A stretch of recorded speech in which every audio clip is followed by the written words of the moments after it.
Welcome to the first episode of the Throwback Thursday series. I'm your host, Manuel Point du jour, and on this Throwback Thursday series, I'm going to be talking about one team or maybe a player that just had a fantastic season or run, and I'm just going to be breaking it all down week by week. Just a mini kind of recap week by week, not this huge thing, just mini recap just to kind of celebrate that season. And on this first episode, I'm going to be talking about Nathan Rourke's historic 2022 season with the BC Lions. He's now down in the NFL right now, but I kind of wanted to shine some light and, give you a little bit of a story or of his story in 2022 and his historic year with BC. So let's get right into the video. I hope you enjoy it. Now, before we discuss Nathan Rourke's historic 2022 campaign with the BC Lions, we first have to rewind back to his rookie season in 2021.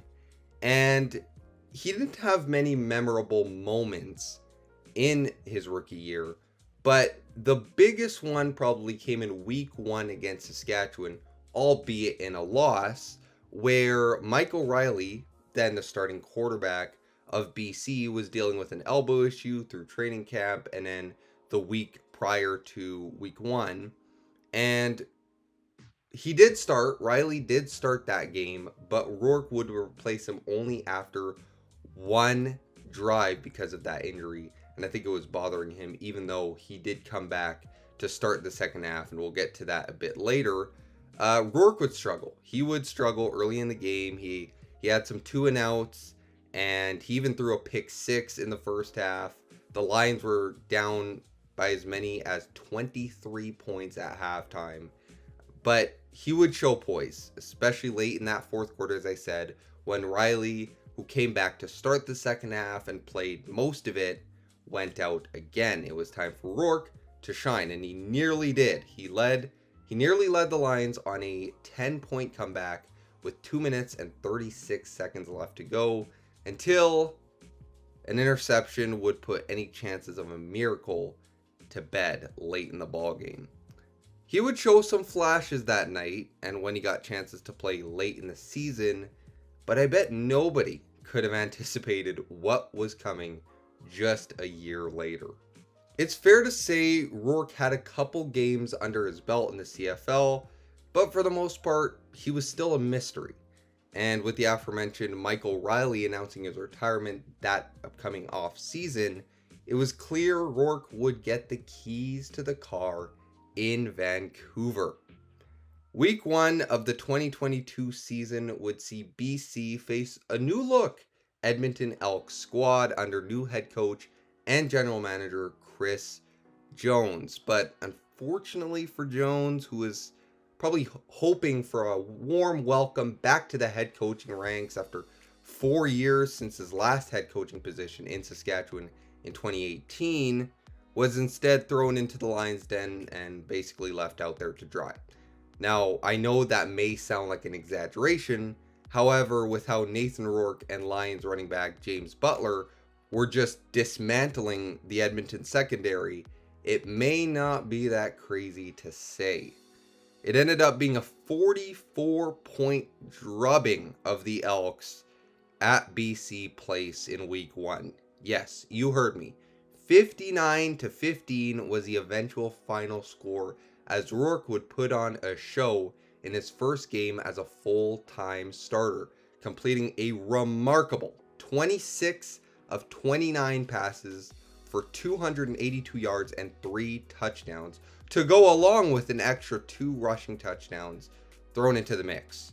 A promising start, but I think for most people, the week 1 cliche kind of still stood to not overreact to a week 1, victory or performance or whatever.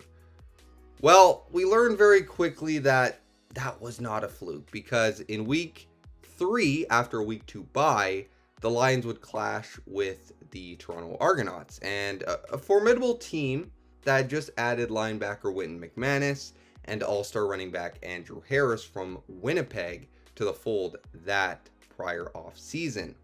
Even those star-studded additions to the roster, it didn't faze Nathan Rourke one bit, as he would just throw for a cool 436 yards and 4 touchdowns. Oh, while only having 6 incompletions on the night. Yes, 39 of 45 to lead the Lions to a 41-point blowout. What a way to start the season. I mean, you get back-to-back 40-plus point blowouts, and your defense has only allowed, 15 points to the Elks and 3 points to the Toronto Argonauts for a combined 18. So it's looking really good at this point. Now, you're probably asking, was this just simulated on Madden 24 or something? I assure you it was not. It may sound like it, but it was not. You can look up Nathan Rourke CFL stats if you don't believe me. I know, it's ridiculous.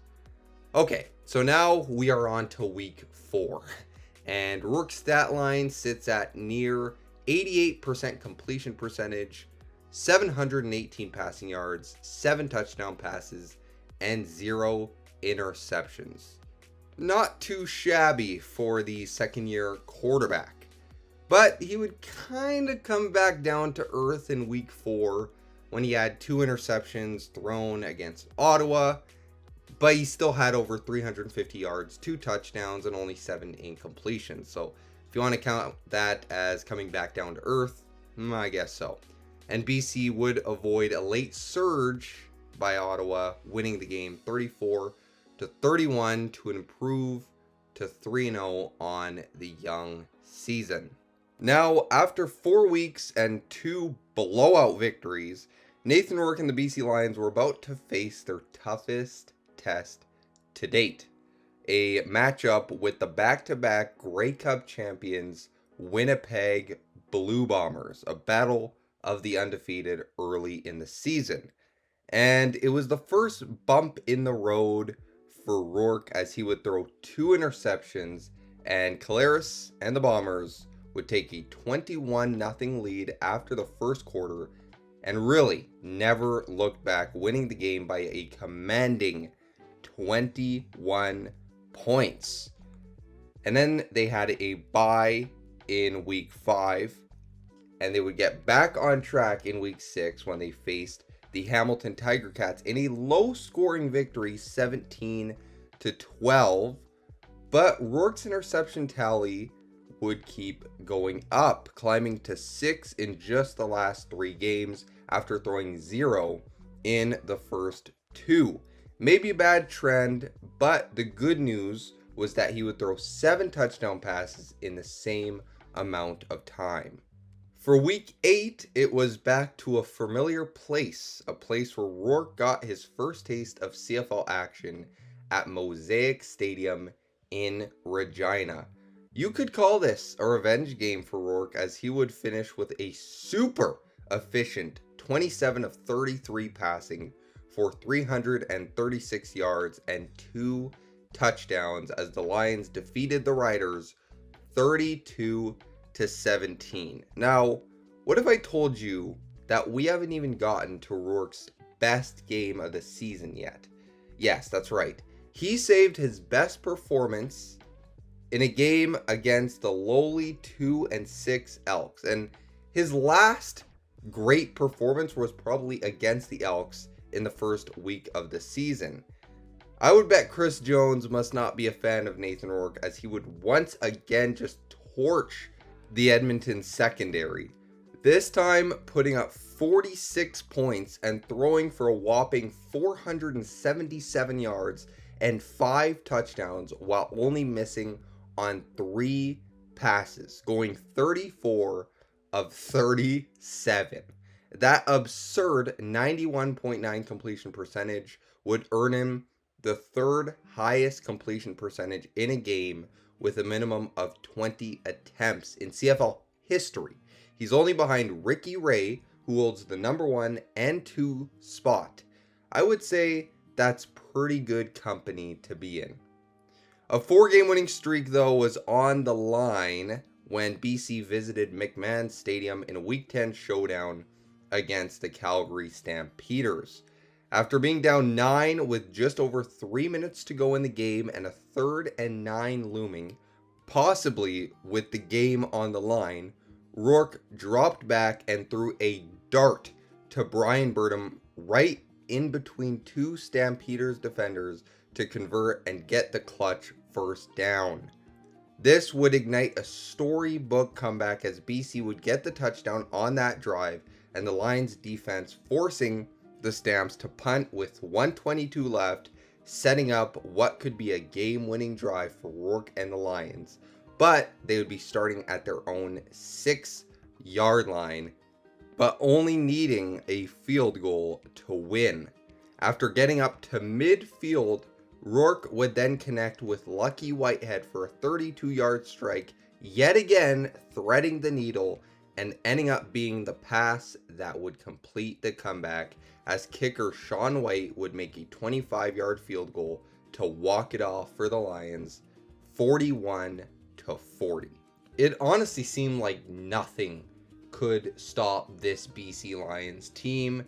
They were 7-1 after this game, coming off of a 4-game winning streak, and they're heading into Saskatchewan again. They're up 28-10. They made it 5 in a row, but the unfortunate thing was early in the fourth quarter, Nathan Rourke was sacked and stayed on the ground. BC Lions fans, CFL fans were holding their breath, and unfortunately Nathan Rourke would be out for the next 10 weeks with a Liz Frank injury, a just phenomenal season that was put on hold basically for the rest of that season because of an injury. You really think, what could have his stats been if he played the entire season? Because up to week 11, his stats were sitting at 255 for 324. If you don't know, that's 78.7 completion percentage, just ridiculous. 3,349 yards, 25 touchdowns, and 10 interceptions. And this is just what's mind-boggling. What if he would have finished the season? What if he didn't suffer that injury and he played the entire year? He would have probably gotten over 6,000 yards. That was certainly in the cards for Nathan Rourke, but it was cut short and he wouldn't play until week 21 in Winnipeg. Now, he would only play a couple snaps. He wouldn't play the entire game. He finished 7 of 11 for only 68 yards. So I think they lost that game, but that didn't matter. He was coming back from injury. They just wanted to be cautious, and he was ready to go for the playoff game against who else but the Calgary Stampeders in the West semifinals. There was a lot of anticipation. Nathan Rourke's return after injury. And what else could Nathan Rourke do after injury but to prove everybody that, yeah, I still got it. The foot injury, that was kind of bothersome. But you know what? It was bothersome throughout the playoffs, but I can still do what I do. And I'll tell you his stats for the game, the playoff game against the Calgary Stampeders. He finished that game 22 of 30 for 321 yards, 2 touchdowns, and 0 interceptions. James Butler, 20 carries for 95 yards. Keon Hatcher, Nathan Rourke was just throwing it up there, and Keon Hatcher was just catching everything. He finished 8 receptions, 162 yards, and 1 touchdown, and the BC Lions won that game 30-16 and moved on to the West Final, in which, hey, they would match up yet again with the Winnipeg Blue Bombers, a team that they lost to that I talked about early in the season. But here we go. BC, Winnipeg, the two best teams in the CFL, matching up in the West Finals in Winnipeg at IG Field, and the run came to an end. No Grey Cup for Nathan Rourke and the BC Lions. in a great 2022 season. Rourke finished 20 of 37, 300 yards, 1 touchdown, 2 interceptions. The Winnipeg defense was just so good. They were getting after Rourke every single time. Keon Hatcher had another really good day. 7 receptions for 133 yards. But the problem is that they couldn't run the ball. I mean, James Butler, he was so effective throughout the year when it came to the big game against Winnipeg. 6 carries for 4 yards. So Winnipeg's defense was a huge, massive story in this game. Not taking anything away from their offense, which was okay. I mean, Zach Collaros, 14 of 20, 178 yards, 1 touchdown, and 1 interception. Brady Oliveira on the ground. I mean, that was really the difference. 20 carries, 130 yards. And it's what ultimately led to the Lions losing this game 28-20. Had their chances, but couldn't get it done, as Winnipeg would face Toronto in the Grey Cup that year. Toronto would win. But what a season. What a season it was for Nathan Rourke. He would win the most outstanding Canadian award at the CFL award show, and great on him. It was kind of a battle for MOP, most outstanding player, but Zach Collaros ended up with that. And after what was a phenomenal season, a phenomenal half of a season, he got calls to work out in the NFL. And, you know, he worked out with the Giants, he worked out with a couple of other teams before landing a spot with the Jacksonville Jaguars, a practice roster spot. And it's such a great story to see this Canadian quarterback that went to college at Ohio have so much success here in the CFL and then goes down to the NFL, and hopefully he can have success there as well. Right now he is with the New York Giants, a team where the quarterback position isn't really, there's no certain quarterback like number one guy there.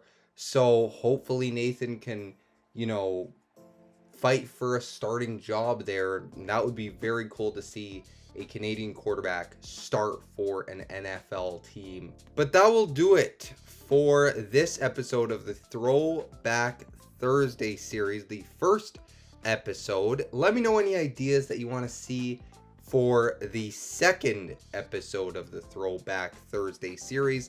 It won't be every single week, maybe once a month, but again, let me know and we could possibly do it. But again, that will do it. I really hope you enjoyed this new series, and we'll see you on the next episode. Peace.